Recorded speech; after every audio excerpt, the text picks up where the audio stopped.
अव्वल अल्लाह नूर उपाए, कुदरत के सब बंदे, एक नूर से सब उपजाए, कौन भले कौन मंदे। जय गुरु जी संगत जी। अनंत काल से हमारी मातृभूमि पर उन महापुरुषों की कृपा रही है जो इस पवित्र भूमि के कर्णधार हैं।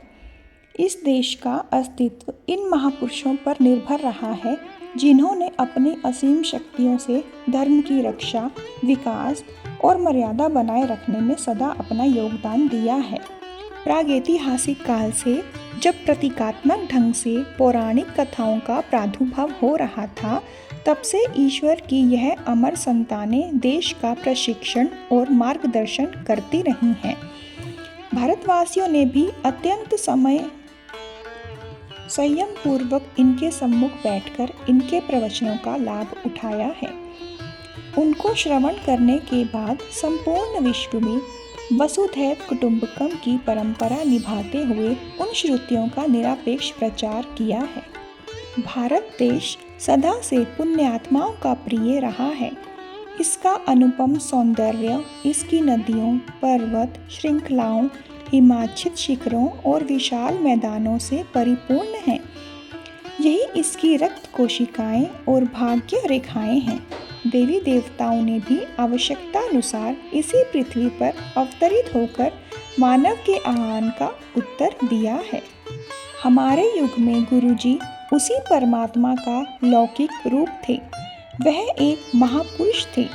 उनका मुख्य उद्देश्य यहाँ के निवासियों को भौतिकता की दलदल से बाहर निकालना, सही कर्मों का मार्गदर्शन कराना, उनके दुखों को कम करना, मनुष्य के उसके वास्तविक रूप की पहचान कराना, स्नेह और प्रेम की भावना और आपसी भाईचारे का पाठ सिखाना था। वह अनुकूल वातावरण बनाकर मानव धर्म की पुनर्स्थापना करने के लिए आए थे। गुरु जी का कथन था कि वह परम दिव्य ज्योति का अंश हैं। वह तो खिले हुए पुष्प समान थे और सब भक्त उनसे दिव्य मधु प्राप्त करने के लिए मधुमक्खियों सदृश भिनभिनाते रहते थे। उनकी ओर आकर्षित होकर सब उनमें लीन हो जाते थे। उन्होंने सबको उसी प्रेम, त्याग और ज्ञान का पाठ दिया जो इस भारत की आधारशिलाएं हैं। गुरुजी जैसे महापुरुष के लिए शब्द सदा अपर्याप्त रहेंगे, क्योंकि शब्दों से अनंत का वर्णन करना असंभव है। मार्ग की दिशा से अवगत कराने वाले चिन्ह स्वयं मार्ग ना होकर केवल पथिक का मार्गदर्शन करते हैं।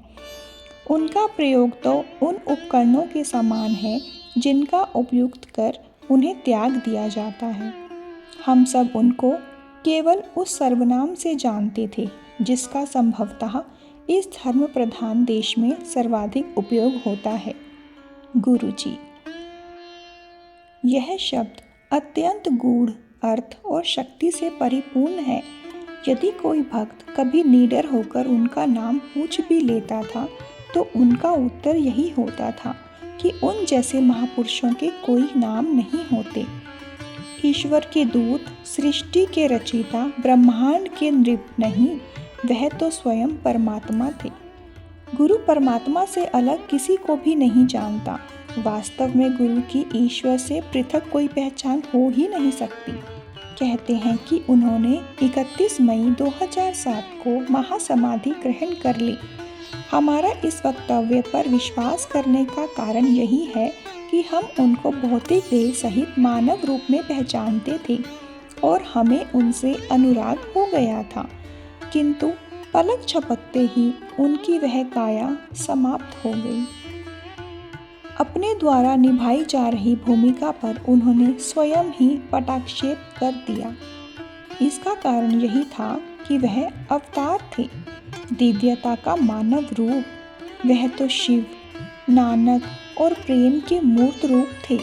यद्यपि ऐसा कभी नहीं था, वह तो एक ओंकार थे और सदा रहेंगे। जय गुरु जी। वह आज भी हम सबके बीच विद्यमान हैं। वह सदा से हमारे पिता परमेश्वर रहे हैं और हमें उनकी बातें सुननी पड़ेंगी। भारत ने तो सदा महापुरुषों की बातें गंभीरता से सुनी है। ऐसा कहा जाता है और यह सत्य भी प्रतीत होता है कि गुरु को सुनने मात्र से अभिज्ञान प्राप्ति हो जाती है।